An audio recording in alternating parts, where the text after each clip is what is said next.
અમદાવાદમાં સર્જાયેલી વિમાન દુર્ઘટનામાં મૃતકો ઉપરાંત હાથ લાગેલા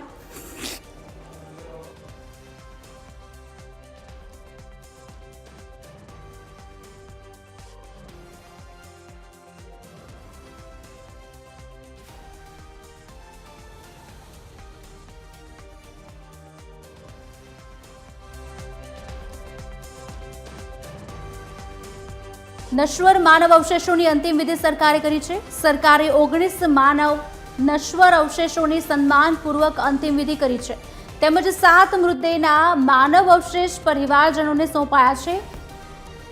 ગુજરાત સરકારે કોમી એકતા સાથે માનવીય અભિગમ અપનાવ્યો છે। મુસ્લિમ પરિવારના મૃતકના માનવ અવશેષોની અંતિમ વિધિ સમયે કુરાન શરીફનું પણ પઠન કરવામાં આવ્યું હતું।